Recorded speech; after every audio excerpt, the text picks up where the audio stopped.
Hello, Year 10 and 11. Here I am on Tavistock Place in the north of London, and I'm on the search for one of the key individuals of our GCSE course who lived here.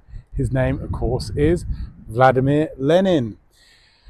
Now, obviously, I'm filming this in the summer of 2023 when it's very hard to visit Russia, but Lenin did come and visit London a few times. Indeed, in the early part of the 20th century, he lived there a little bit. And he came here on one of his later visits in 1908. But I've chosen to start here because this is pretty much the only building that's still standing where he lived in. We will go and visit a few more, which sadly no longer exist.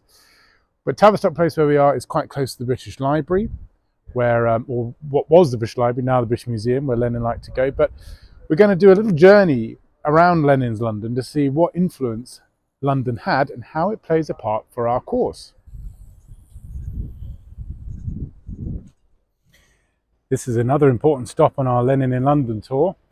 Behind me we have the Crown Tavern on Clerkenwell Coast.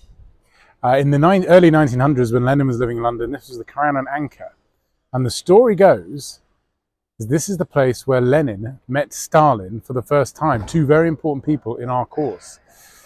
There's some doubt that this is actually true, mainly because the date doesn't seem to be consistent, whether it was 1903 when Lenin first came here, or whether it was 1905 when Bolshevism was really starting to pick up further here in this area, the sort of Clerkenwell area.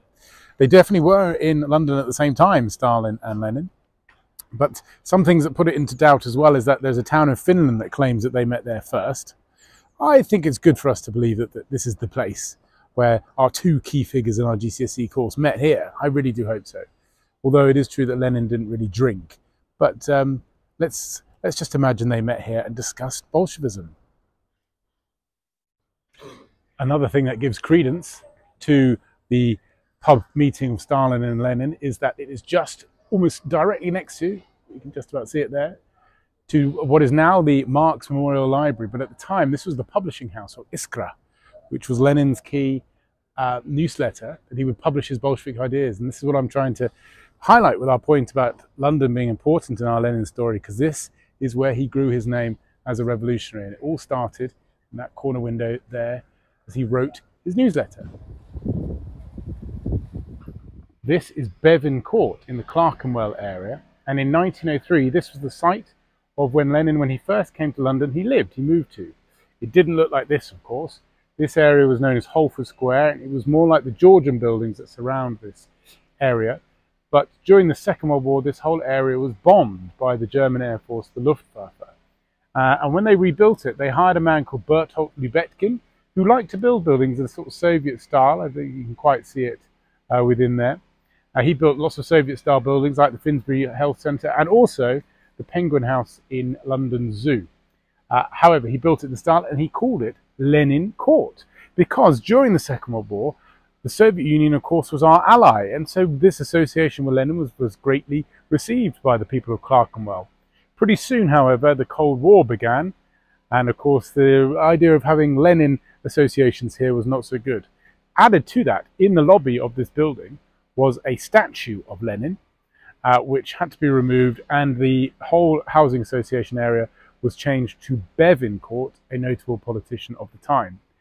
But that statue, the head of that statue, the bust, still exists in Islington Museum. And let's go there now.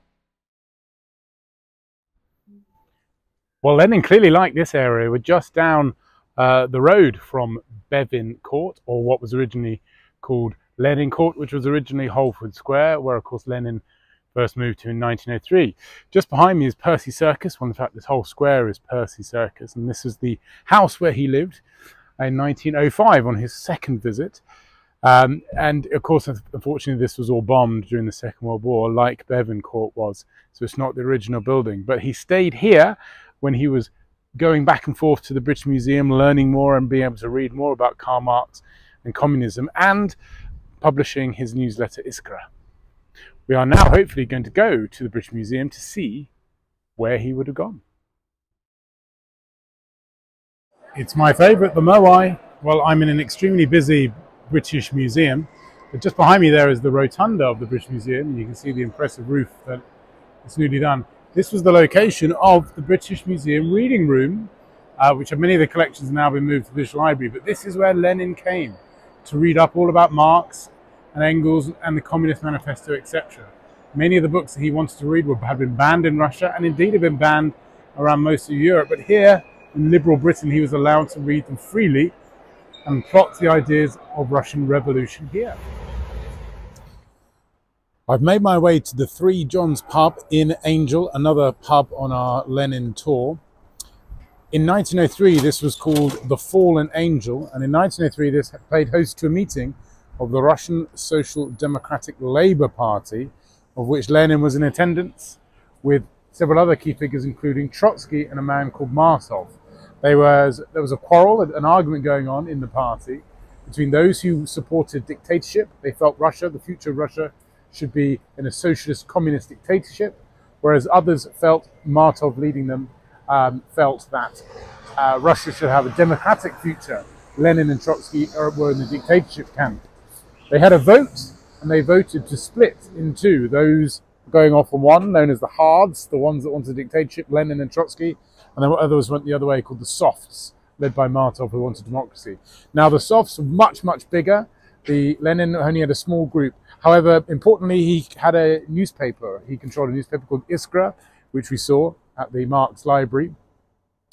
And in this newspaper, he named these groups of people. He called his group Bolshevik, and he called the other group Mensheviks.